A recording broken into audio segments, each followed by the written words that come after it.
La dernière fois que j'ai fait confiance à ma famille, ils ont volé le nom de ma grand-mère, puis falsifié sa signature pour effacer le mien. Je me souviens du son précis de la trahison, le déclic doux d'un stylo. Et la voix calme de ma mère disant: C'est pour la famille, Drusille. C'est toujours ce qu'il disait pour la famille, juste avant de me dépouiller de ce qui m'appartenait. Je n'ai pas crié. Je n'ai pas supplié. J'ai simplement regardé la femme qui m'avait donné la vie signer la preuve que je n'avais jamais existé pour eux. Ils pensaient que je me tairais, que j'accepterais le mensonge. Mais dès que j'ai vu cette signature falsifiée, le nom tremblant de ma grand-mère sur ce papier volé, j'ai compris une chose. Ils n'avaient pas seulement volé mon héritage. Ils avaient réveillé Drusille d'Aubépine.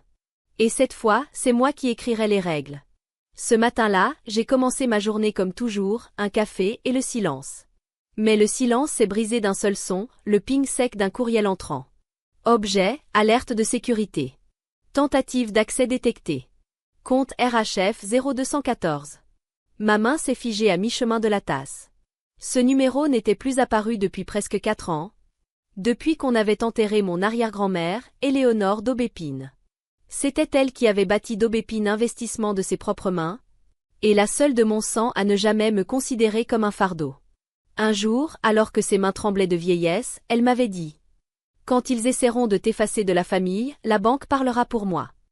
Je n'avais jamais compris ces mots, jusqu'à maintenant. Avant que je puisse lire la suite, mon téléphone a sonné. La voix de ma mère a glissé à travers le combiné, douce et polie. Ce genre de douceur qui cache quelque chose d'aigre. Drusille, reviens à Saint-Malo ce soir. La famille doit se réunir. La famille, ai-je répété. Oui, c'est au sujet de ton arrière-grand-mère. Et s'il te plaît, ne fais pas de scène cette fois. La dernière fois dont elle parlait, c'était quand ils avaient vendu mes parts dans l'entreprise familiale sans même m'en avertir. Je me suis approchée de la fenêtre de mon appartement à Lyon. Les érables y saignaient de rouge à travers les vitres. Le soleil baignait la photo encadrée sur mon bureau. Moi et Éléonore devant la Banque nationale de Genève. Toutes deux souriantes, à une époque où le monde semblait sûr. J'ai murmuré à la photo. Grand-mère, je crois qu'ils ont recommencé. Juste avant de fermer mon ordinateur, un autre mail est apparu. Tentative d'accès depuis Saint-Malo, France. Saint-Malo. La ville où mon père vivait avec sa nouvelle épouse et leur petite famille parfaite. Ce n'était plus une question d'argent. C'était une déclaration de guerre. Le manoir familial à Saint-Malo avait toujours été trop lourd pour qu'on y respire. Chaque colonne, chaque marche de marbre avait été construite pour impressionner, pas pour accueillir. Quand je suis entrée dans la salle à manger, mon père s'est levé, poli à l'excès, comme un geste appris par cœur. Patricia, sa femme, n'a même pas bougé. Ses yeux brillaient d'une satisfaction muette. Julien s'est renversé sur sa chaise, souriant comme si le monde lui appartenait déjà. À côté de lui, Amélie berçait leur nouveau-né, croyant peut-être que l'innocence pouvait attendrir l'arrogance. Drusille, tu es venue, a dit ma mère, la voix douce comme de la soie, les yeux tranchants comme des lames. Tu as dit qu'il y avait quelque chose d'important, ai-je répondu. Mon père a ajusté sa cravate, un tic qu'il n'avait jamais perdu. Nous avons finalisé la redistribution du patrimoine d'Éléonore. Les actifs iront à Julien, pour préserver la lignée familiale. J'ai esquissé un sourire léger. Elle croyait en la justice, pas en la lignée. La voix de Patricia avait le goût du miel et du poison. Julien a un enfant maintenant. Toi, tu es seule, indépendante, à l'aise. Tu n'as pas besoin d'héritage pour vivre. J'ai reposé mon verre doucement. Rassurant de savoir que ma belle-mère se soucie de ma stabilité. Ils ont glissé un dossier vers moi. Un nouvel accord d'héritage. La signature d'Éléonore y tremblait, déformée, fausse. Je connaissais son écriture par cœur. C'était une imitation bon marché, un amour transformé en fraude. Qui a notarié ça? Ai-je demandé calmement. Le registre local, a marmonné mon père, le regard rivé à son assiette. Je n'ai pas répondu. J'ai simplement levé les yeux vers le portrait d'Éléonore d'Aubépine suspendu au-dessus d'eux. La lumière a accroché son regard peint, et, l'espace d'un instant, j'aurais juré qu'elle voyait à travers leurs mensonges. Le dîner s'est terminé dans un silence épais. Alors que je me levais, la voix de Julien m'a suivi, teintée de moquerie. Ravi que tu sois venue, sœur. C'est historique après tout. Je me suis retournée une dernière fois. L'histoire laisse toujours place à ses conséquences. Dehors, l'air était lourd, étouffant. Sur mon téléphone, un message de la Banque de Genève. Copie scannée de la signature falsifiée, identique aux documents officiels. Ils étaient devenus négligents. C'était leur première erreur, celle que je comptais leur faire payer. De retour à Lyon, j'ai ouvert le coffre caché derrière ma bibliothèque. Mes mains n'ont tremblé qu'au moment où je l'ai vue. La clé USB argentée d'Éléonore. Intacte depuis mes années d'université. Elle me l'avait remise le jour où j'avais quitté Saint-Malo. Ne laisse jamais personne y toucher, m'avait-elle dit. Ce n'est pas de l'argent, c'est la vérité. Je l'ai branchée. Une série de fichiers cryptés est apparue. Codes familiaux, transferts, chaîne de propriété. Un dossier ressortait, protocole Éléonore. Quand les fichiers se sont décryptés, j'ai compris. Elle avait conçu un système de défense financière si précis qu'il pouvait révéler une fraude n'importe où dans le monde, spécialement créé pour protéger sa fortune contre ses propres héritiers. Puis, caché parmi les tableurs, un seul fichier audio clignotait. Je l'ai ouvert. Sa voix a empli la pièce, rauque mais sûre. Si tu entends ceci, c'est qu'ils ont commencé. Trouve Monsieur Weber à la Banque nationale de Genève. Il sait ce qu'il faut faire. Et Druzy, ne pardonne pas trop vite. Un frisson m'a parcouru l'échine. L'écran a vacillé, puis un nouveau courriel est apparu. Quelqu'un de Saint-Malo a soumis de faux pouvoirs notariés. Accès bloqué, en attente d'instruction de D. d'Aubépine. Je suis resté immobile, sentant presque sa présence derrière moi, sa main sur mon épaule, sa certitude coulait dans mon sang. La justice attendait, patiente, méticuleuse. J'ai tapé lentement ma réponse, chaque touche comme une promesse. Procéder à la vérification. Je serai à Genève. La lueur de l'écran se reflétait dans mes yeux tandis que je me penchais en arrière. Ce n'était plus une question d'héritage. C'était une question d'honneur. Celui d'une femme qui avait bâti un empire, et des descendants qui avaient osé enterrer sa vérité. Je suis arrivé à Genève sous un voile de brume matinale, le genre de silence qui rend chaque décision plus lourde. Le bureau de Monsieur Weber n'était que verre et angle parfait. Sa poignée de main était ferme, impassible. Sur son écran défilaient des réseaux de comptes et de trusts, tous marqués du sigle EHF. Le protocole Éléonore n'a que 2 issues, dit-il sans détour. Si l'accès est légitime, la confiance s'active. En cas de fraude, un gel mondial s'enclenche. À mesure qu'il me détaillait le réseau, l'ampleur me saisit. Des avoirs en Suisse, des parliers à d'Aubépine Investissement, des domaines répartis sur 3 continents. Ils ont tenté de tout transférer à Julien, ajouta-t-il. Ils ont même utilisé la signature de votre mère. Mes doigts se sont crispés dans ma paume. On peut inverser ça? Ai-je demandé. C'est déjà fait, répondit-il simplement. Le protocole s'est activé. Vous devez choisir, restitution complète ou correction discrète. Il me tendit une enveloppe scellée, une lettre de ma grand-mère, conservée à la banque depuis 15 ans. Son écriture était un verdict. Qu'ils goûtent à la victoire. Et quand ils y croiront, la justice sonnera. Activez la clause de restitution, ai-je dit. Et qu'ils voient chaque étape. Je marquai une pause, avant de murmurer. Elle avait déjà fait ça autrefois, contre son propre frère. À cet instant, j'ai compris. Le silence, chez nous, était un héritage. 2 jours plus tard, de retour à Lyon, Marianne, mon amie juriste, m'attendait à l'aéroport. Elle parcourut les documents de Genève et resta muette. Si tout ça est vrai, c'est une fraude patrimoniale internationale. Souffla-t-elle.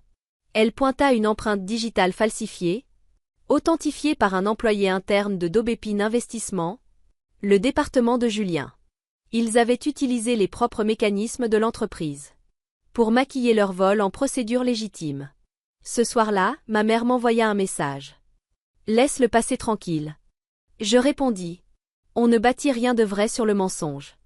Puis arriva un dossier crypté de Weber. Les demandes de faux pouvoir n'étaient pas seulement de Julien. Lucinde, ma mère, était également signataire des documents frauduleux. Je suis resté dans l'obscurité de mon appartement, la pluie glissant sur les vitres. Le silence avait la densité d'un souffle retenu.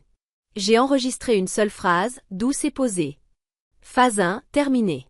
Commencer le retour silencieux. Éléonore m'avait appris que le silence pouvait être le piège le plus mortel. 3 semaines après Genève, je suis revenu à Saint-Malo, portant ma reddition comme un costume. Patricia m'accueillit avec ce sourire triomphant. Julien serra ma main. Ravi de te voir accepter les choses. Les familles ne devraient pas se battre. Je lui rendis le sourire discret qu'ils attendaient. Cette nuit-là, dans la chambre où j'avais grandi, mon téléphone vibra. Protocole Éléonore, étape 2 activée. Tous les avoirs mondiaux en cours d'audit. Je répondis simplement. Procédez discrètement. L'audit de la banque infiltra tout ce qui portait le nom d'Aubépine. Comptes, biens, propriétés. De Lyon à Singapour, tous placés en attente de vérification. Le lendemain, Patricia organisa une petite réception. Pour célébrer la réorganisation du patrimoine. Je portais une simple robe noire. Je tendis à Julien un vieux registre en cuir. Le grand livre d'Éléonore, en lui disant qu'il avait appartenu à notre aïeul. Il me remercia sans l'ouvrir. Ce qu'il ignorait, c'est que la reliure cachait une minuscule puce de traçage. Rien de spectaculaire, juste un témoin silencieux. Des chemins que suivrait leur argent. Dans l'après-midi, Weber m'envoya un message.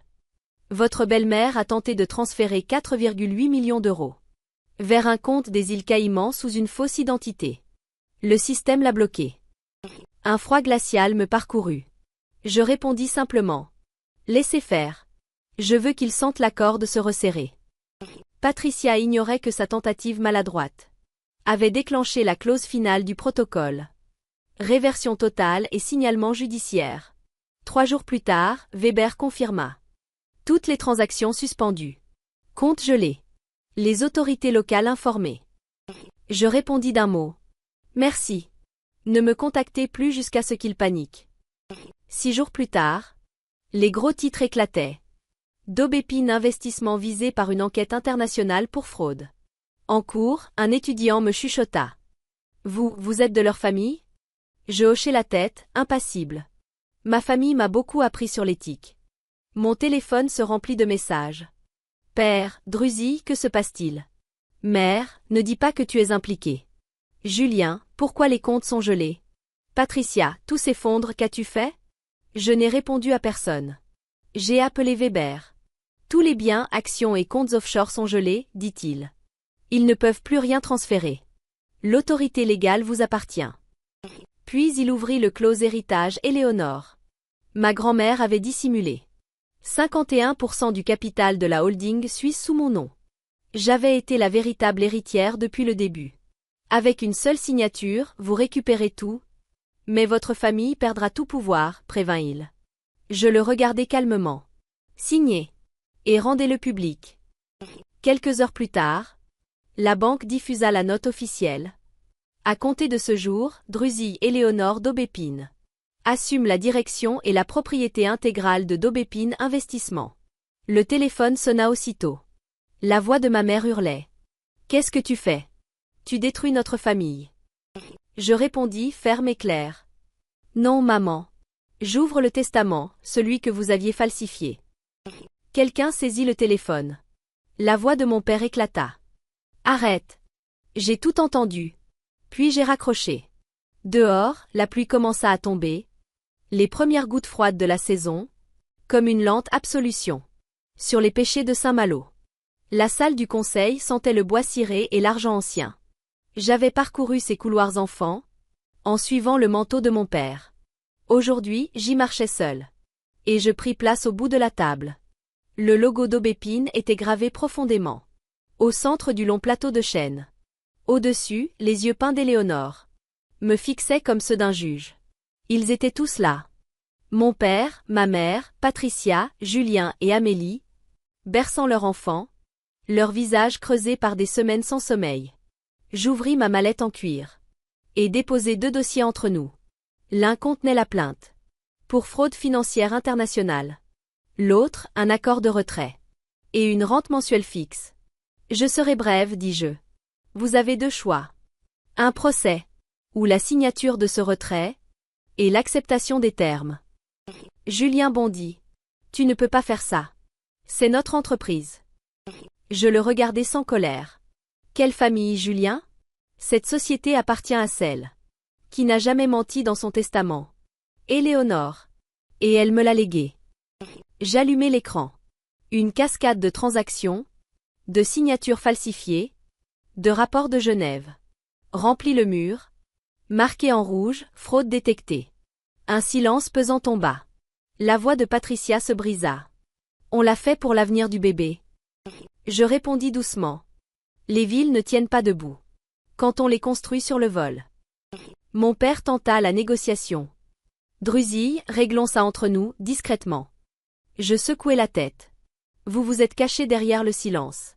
Et quand on se tait, d'autres transforment la vérité en arme. Ma mère sanglotait. Nous sommes une famille, Drusille. Non, répondis-je, chaque mot pesé. Une famille, c'est ceux qui ne te trahissent pas. Quand tu tournes le dos. Un à un, ils signèrent. Leurs mains tremblaient sur le papier. Quand la dernière signature tomba, je glissai une enveloppe vers Amélie. C'est un fonds pour ton enfant. Il n'héritera pas de leur faute. Elle éclata en sanglots. Merci. La porte se referma. Je levai les yeux vers le portrait d'Éléonore. Je ne ressentis ni triomphe ni rancune, seulement le calme pur de la justice accomplie. 3 semaines plus tard, le nom d'Aubépine Investissement fut retiré de la façade en pierre du siège lyonnais. À sa place, de nouvelles lettres d'argent scintillaient sous la lumière du matin. Fondation Éléonore, Finance éthique. Ce n'était pas un simple changement de nom. C'était une déclaration. Les journalistes s'étaient rassemblés dans le hall. Les flashs éclataient tandis que je montais sur l'estrade. Le nouvel emblème derrière moi. Aujourd'hui, commençai-je. Nous n'effaçons pas l'histoire. Nous la corrigeons. J'annonçai la création de la Fondation Éléonore pour la finance éthique, un organisme à but non lucratif, dédié à soutenir les femmes entrepreneuses et à enseigner l'éthique financière dans les universités. Un reporter lança. Madame d'Aubépine, considérez-vous cette reprise comme une vengeance? Je souris, calme, assuré. Si la justice ressemble à la vengeance pour certains, alors cela en dit peut-être plus sur leur tolérance à l'injustice. Je n'appelle pas ça une vengeance. J'appelle ça le rétablissement de l'ordre. Les applaudissements retentirent, lointains. Après la conférence, quand les caméras se furent éteintes, mon père entra dans mon bureau. Son visage semblait avoir vieilli de 10 ans, ses yeux plus ternes, plus humbles. « Je suis désolé, dit-il doucement. Je pensais que le silence préserverait la paix. » Le silence ne préserve rien, répondis-je. Il entretient seulement la corruption. Il hocha la tête, les yeux embués. Un instant, il parut moins coupable, presque le père que j'avais admiré autrefois. Je ne le pris pas dans mes bras. Mais avant qu'il ne parte, je dis simplement. Tu peux rejoindre la fondation si tu veux. Éléonore croyait qu'on pouvait réparer ce qu'on avait brisé, si l'on en avait le courage. Il s'arrêta, déglutit, puis sortit sans un mot. Une semaine plus tard, un courriel chiffré de M. Weber apparut. Conformément aux instructions de votre grand-mère, un fonds complémentaire a été débloqué, 10 millions d'euros, pour le programme d'éducation morale de la Fondation. Je restai devant l'écran ému. Même depuis la tombe, Éléonore avait tout prévu, chaque issue, chaque possibilité. Elle savait que je choisirais la rédemption, plutôt que la destruction. Cette nuit-là, j'étais assise à mon bureau, entourée de dossiers, la nouvelle charte, les statuts, les formulaires bancaires. Je signai l'autorisation finale, la main légèrement tremblante. Dehors, les lumières de Lyon se reflétaient dans la vitre, comme des vagues sur une eau apaisée. Pour la première fois depuis des années, je ne ressentais ni victoire ni douleur. Seulement une paix douce, une continuité. Ce n'était pas un triomphe. C'était une transition. L'empire qu'ils avaient voulu voler renaissait plus grand que le profit. La justice d'Éléonore avait bouclé la boucle. Et pour la première fois, elle ne m'appartenait plus seule. Colombe, 3 ans plus tard. Le rythme de ma vie était devenu calme, régulier, presque ordinaire. J'enseignais désormais l'éthique et l'investissement à l'université de la Sorbonne, et chaque semestre commençait de la même façon. Je me tournais vers le tableau, et j'écrivais à la craie blanche les mots d'Éléonore. L'intégrité est la plus haute des monnaies. Les étudiants prenaient des notes, leur visage jeune, confiant, encore intact par la trahison ou l'ambition. Aucun ne savait que la femme devant eux avait été au cœur de l'un des plus grands scandales financiers de France. Et je ne leur disais rien. Après le cours, je regagnais mon bureau, donnant sur la Seine. La lumière d'hiver s'étirait, longue et dorée, sur l'eau paisible et indulgente. Mon téléphone vibra doucement. Un message, signé Monsieur Weber. La suite. Consolidation terminée. Le trust d'Aubépine ne porte plus qu'un seul nom. Druzy Éléonore d'Aubépine.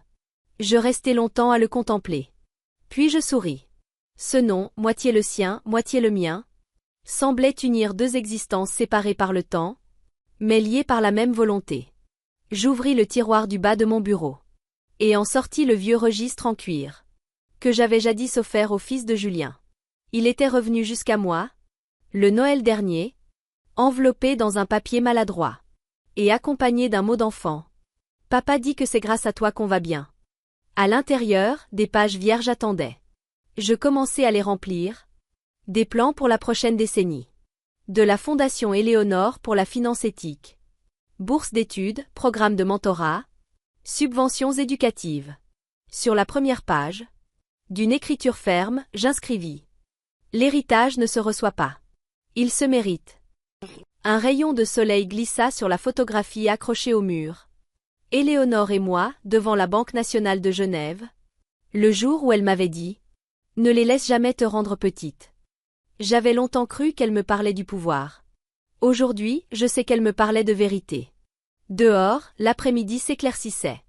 La scène scintillait comme du verre liquide. Je me penchai en arrière et murmurai « Merci grand-mère. La justice n'est plus un fardeau. C'est un cadeau. » Alors que j'éteignais mon ordinateur, un nouveau message apparut à l'écran. Court non signé, simplement marqué d'une initiale. Votre grand-mère serait fière de vous. W. Je ris doucement, le son résonnant dans le calme de la pièce. Mes doigts restèrent suspendus au-dessus du clavier. Avant de répondre, dites-lui que je comprends enfin son mot préféré. Équilibre. Je regardai le curseur clignoter, rythmique, régulier, avant que l'écran ne s'assombrisse. La lumière du soir s'étira, teintant tout d'un ambre profond, la couleur même de la clôture. Il n'y avait plus de triomphe à ressentir. Seulement la paix. Le monde n'avait pas besoin de savoir comment la justice avait été rendue. Il lui suffisait de voir ce qui venait après. Le nom d'Aubépine vivrait, non plus comme un avertissement, mais comme une preuve. Même dans le silence, la vérité persiste. Et parfois, le plus durable des héritages n'est pas la victoire, mais l'équilibre tranquille. Laisser quand chaque faute a enfin trouvé sa juste place.